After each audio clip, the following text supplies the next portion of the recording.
Allez, salut à tous et bienvenue dans cette partie 3 des comptes rendus des achats du mois d'octobre. Donc je vais commencer tout de suite par vous montrer une figurine que j'ai achetée quand j'étais parti avec France à Nogent-le-Rotrou chez Overgame. Donc c'est la figurine Spawn de Mortal Kombat 11. Donc la Spawn Commando qui fait à peu près une bonne vingtaine de centimètres à l'aise, hein. Donc qui est super bien détaillée, qui pèse son poids. Donc c'était pas prévu comme achat, hein, mais j'ai craqué dessus. Comme à chaque fois quand on va à Nogent-le-Rotrou avec France, on ramène des choses un peu surprises qu'on n'avait pas prévues et qu'on craque à acheter chez Overgame.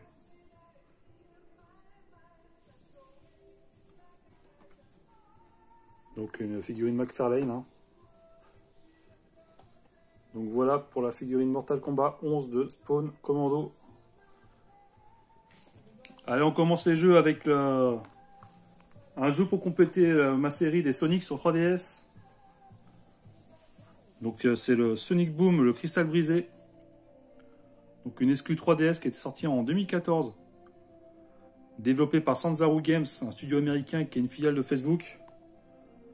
Donc on en avait déjà parlé, ceux qui avaient sorti le Secret Agent Clank sur PS2, le Sly Cooper sur PS3 et le Sly Trilogy sur Vita.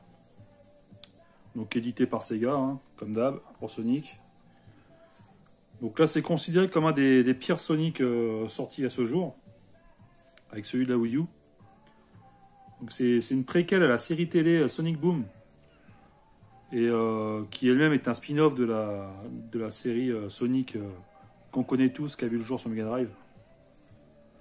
Donc une énième aventure de Sonic qui doit retrouver encore et toujours des morceaux de cristaux. Donc avant le méchant, donc là le méchant c'est pas Robotnik, c'est Lyric. Donc là c'est vraiment un achat collection pour la collection Sonic. Et on a le petit VIP qui est non gratté.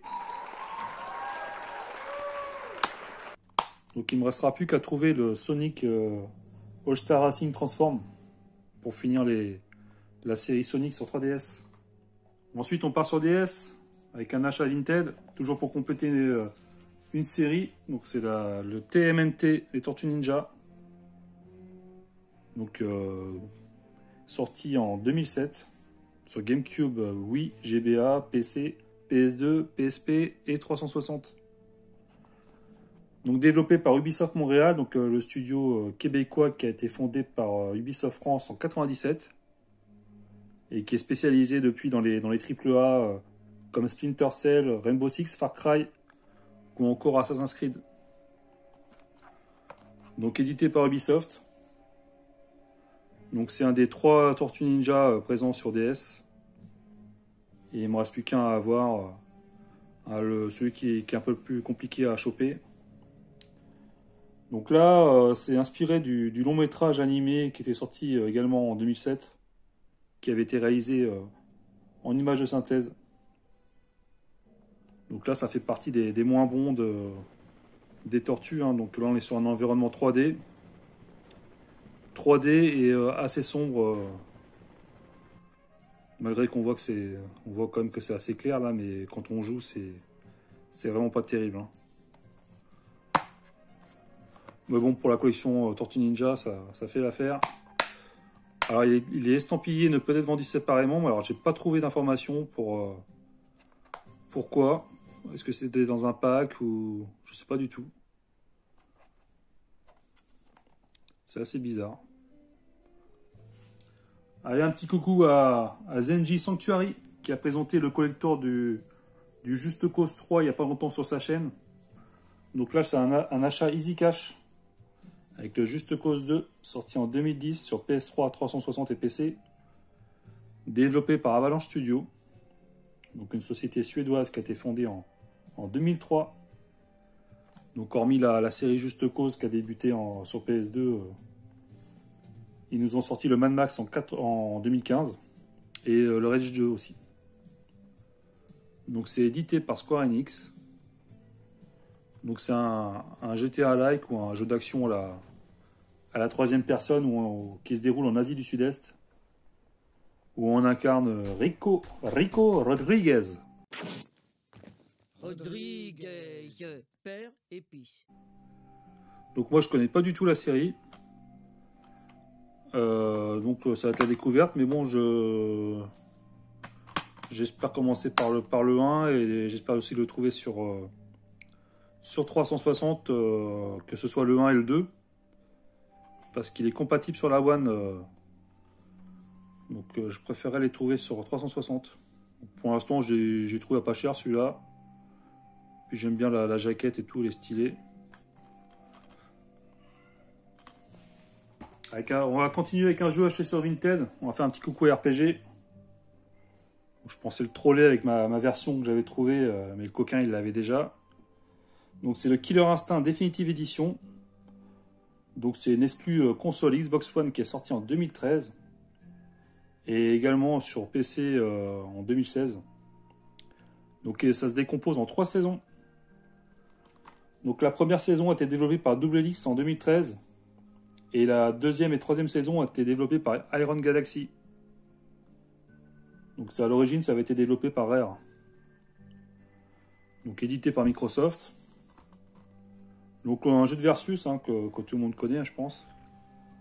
Qu'on avait bien connu à l'époque avec la fameuse cartouche noire.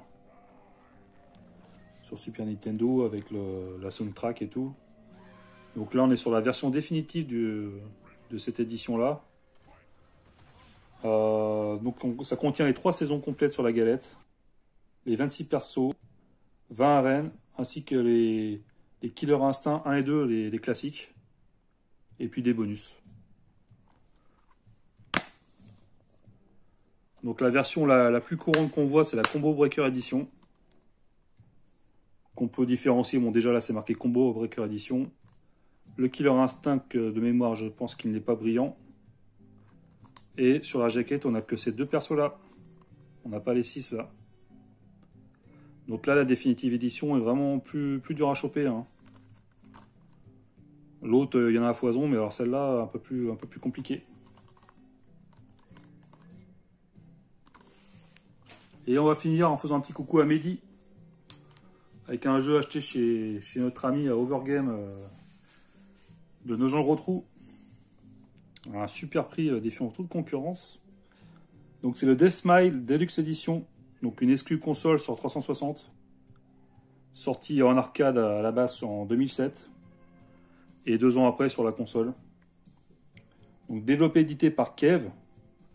Donc c'est une société japonaise qui a été créée en 1994. Qui est spécialisée dans les jeux de shoot arcade. Donc ils nous ont fait les Dodonpachi, qui est dispo aussi sur 360 mais que j'ai pas encore. Donc je sais que Mehdi l'a rentré il n'y a pas longtemps. Le Espagalude et le Dangun Fevron aussi en sortie shoot arcade. Donc distribué par Rising Star Games. Donc le gage d'égalité. Donc là on est sur un shoot horizontal très influencé manga gothique. Et moi ça fait un peu partie des bizarreries japonais qui sont sortis sur la console américaine de Microsoft. On aurait plus tendance à voir de ce genre de jeu sur une console japonaise type PS3. Donc je sais pas trop ce qui se passe des fois dans l'univers du jeu. Donc à noter que donc là on est sur la Deluxe Edition, mais je pense qu'en version console il n'existe que celle-ci. Donc on a le jeu, on a la soundtrack et on a des petits goodies type fond d'écran pour le PC. Bon. Donc on voit une belle pièce qui rentre dans la collection 360. Mais il ne sera plus qu'à avoir le Dodonpachi. Là ça va pas être simple parce que niveau de tarif c'est compliqué. Alors, je vous remercie d'avoir regardé et je vous dis à plus. Salut!